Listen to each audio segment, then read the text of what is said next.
قوس الوہیت ہے، تو ایک قوس فنا ہوئی، اللہ کو فنا نہیں، اللہ کو فنا نہیں، تو مصطفیٰ پاک کی قوس عبدیت، قوس الوہیت کے جلووں میں فنا ہو گئی۔ فرمایا او ادنا، اب جب جلوہ مصطفیٰ جلوہ خدا میں فنا ہوا تو معراج اپنے کمال کو پہنچی۔ سبحان اللہ۔ ارے وہ تو ایک رات کا قرب تھا جو اللہ نے معراج کی رات عطا فرمایا، مگر وہ کہہ رہا ہے ان اللہ وملائکتہ یصلون علی النبی، ارے وہ تو پہلے دن سے اپنے محبوب کو اپنے قریب کر رہا ہے۔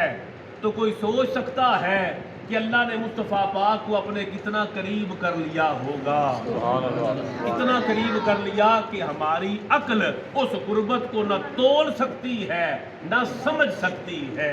ہمیں صرف یہ بتایا اگر تم چاہتے ہو کہ تمہیں خدا کا قرب مل جائے تو اسی صلاۃ کے ذریعے نماز پڑھا کرو، اور اگر تم چاہتے ہو تمہیں مصطفیٰ پاک کا قرب مل جائے تو اسی صلاۃ کے ذریعے درود پڑھا کرو۔ نماز سے تمہیں خدا کا قرب ملے گا اور درود سے تمہیں مصطفیٰ پاک کا قرب نصیب ہو جائے گا۔ ایک حدیث پاک سے عمل کر لیں، حضور صلی اللہ تعالی علیہ وآلہ وسلم کا فرمان ذیشان، یہ سنن ابو داود شریف کے اندر بھی آیا، یہ سنن نسائی کے اندر بھی موجود ہے، سنن ابن ماجہ شریف کے اندر بھی موجود ہے۔ امام حاکم فرماتے ہیں یہ حدیث صحیح ہے علی شرط البخاری، یعنی جن شرائط پر بخاری شریف کی حدیثیں ہوتی ہیں ان شرائط پر یہ حدیث بھی صحیح حدیث پاک ہے۔ اور حدیث پاک کیا ہے؟ ایمان تازہ کریں۔ عن اوس بن اوس قال، اوس بن اوس رضی اللہ تعالی عنہ وارضا، آپ فرماتے ہیں قال رسول اللہ صلی اللہ تعالی علیہ وآلہ وسلم، میرے اور آپ کی آقا جانے جانا رحمت اللہ تعالی علیہ وصلی اللہ تعالی علیہ وآلہ وسلم، آپ فرماتے ہیں ان من افضل ایامکم یوم الجمعہ، حضور فرما رہے ہیں لوگوں تمہارے دنوں میں سب سے افضل دن جمعۃ المبارک کا دن ہے۔ آگے وجہ فرمائی کیوں جمعے کا دن افضل ہے؟ فیہ خلق آدم وفیہ قبض، جمعے کے دن اللہ نے آدم علیہ السلام کو تخلیق فرمایا۔ جس دن ایک پیغمبر کی تخلیق ہوئی وہ دن سارے دنوں کا سردار بن گیا۔ آدم علیہ السلام کی تخلیق ہوئی تھی نا، ولادت تخلیق ہوئی تھی، تو جس دن آدم علیہ السلام کی تخلیق ہوئی فرمایا وہ دن سارے دنوں سے افضل ہے کہ وہ یوم تخلیق نبی ہے، ولادت نبی ہے۔ اور اسی دن فیہ خلق آدم وفیہ قبض، جمعہ سارے دنوں کا سردار ہے، اسی دن آدم کی تخلیق ہوئی اور اسی جمعہ کے دن آدم علیہ السلام کی روح قبض ہوئی، ان کے وصال کا دن بھی جمعہ ہے۔ اور پھر فرمایا وَفِيهِ النَّفْخَةُ، اور اسی جمعۃ المبارک کے دن قیامت جب بپا ہوگی تو سور پھونکا جائے گا۔ وَفِيهِ الصَّعْقَةُ، اور اسی جمعے کے دن قیامت قائم ہوگی، جمعے کا دن سارے دنوں کا سردار ہے۔ اور پھر فرمایا فَأَكْثِرُوا عَلَيَّ مِنَ الصَّلَاةِ فِيهِ، حضور فرما رہے ہیں خود، اور یہ صحیح حدیث پاک، فرمایا جمعہ سارے دنوں کا سردار ہے۔ کیوں؟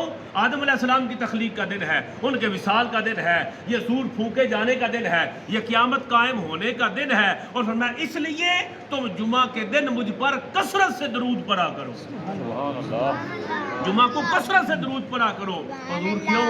فرمایا فَإِنَّ صَلَاتَكُمْ مَعْرُودَةٌ عَلَيَّ، جب تم درود پڑھتے ہو تو تمہارا درود، حضور فرماتے ہیں، میری بارگاہ میں پیش کیا جاتا ہے۔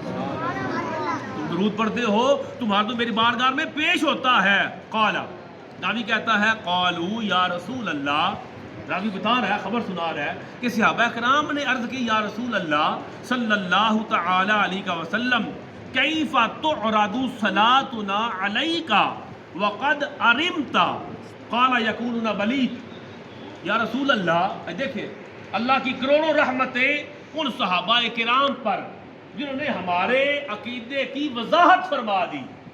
سرکار سے پوچھا، سرکار آپ فرما رہے ہیں کہ جمعے کے دن کثرت سے درود پڑھا کرو، یہ مشہود دن ہے اور یہ درود پیش کیے جانے کا دن ہے، تو یا رسول اللہ صلی اللہ علیہ وسلم آپ پر درود کیسے پیش کیا جاتا رہے گا؟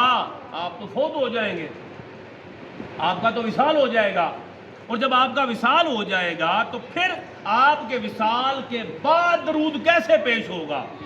تو حضور صلی اللہ تعالی وسلم نے فرمایا ان اللہ حرم علی الارض ان تاکل اجساد الانبیاء، فرمایا لوگوں سن لو، تم یہ سوچ رہے ہو میرا وصال ہو جائے گا تو جسم جو ہے وہ تو مٹی میں مکس ہو جائے گا، جسم تو ختم ہو جائے گا، مٹی میں مل جائے گا، تو درود کہاں پھر جائے گا؟ فرمایا سن لو ان اللہ حرم علی الارض، اللہ نے زمین پر حرام کر دیا ہے اجساد الانبیاء، نبیوں کے جسموں کا کھانا۔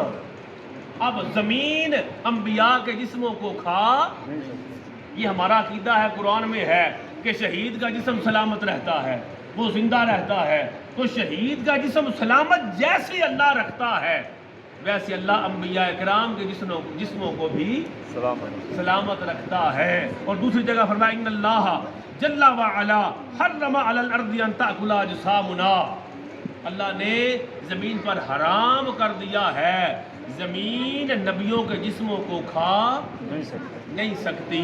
اب جب ہم درود و سلام پڑھتے ہیں تو درود و سلام حضور پاک کی بارگاہ میں پیش کیا جاتا ہے، اور پھر اگلی دفعہ میں حدیث پاک آپ کو سناؤں گا کہ جب درود پیش کیا جاتا ہے تو فرشتے جا کے عرض کرتے ہیں کہ یا رسول اللہ صلی اللہ تعالی علیہ وسلم یہ درود فلاں ولد فلاں نے آپ کی بارگاہ میں پیش کیا ہے، ھذا فلان ابن فلان قد صلی علیک، یا رسول اللہ فلاں ولد فلاں نے یہ درود شریف آپ کی بارگاہ میں پیش کیا ہے۔ جب ہم درود پڑھتے ہیں فرشتے پیش کرتے ہیں، جب درود پڑھتے ہیں حضور کی بارگاہ میں پیش کیا جاتا ہے، جب درود پڑھتے ہیں ہمیں حضور علیہ الصلوۃ والسلام کا قرب نصیب ہوتا ہے، اور خدا کا قرب لینا ہو تو نماز پڑھتے چلے جاؤ، حضور کا قرب لینا ہو تو درود پڑھتے چلے جاؤ۔ اللہ رب العزت کی کروڑوں رحمتیں محمد والے محمد پر، ان کے صدقے اللہ ہماری بخشش فرمائے، آمین۔ وما علینا الا البلاغ، الحمدللہ، والصلاۃ والسلام علی سیدنا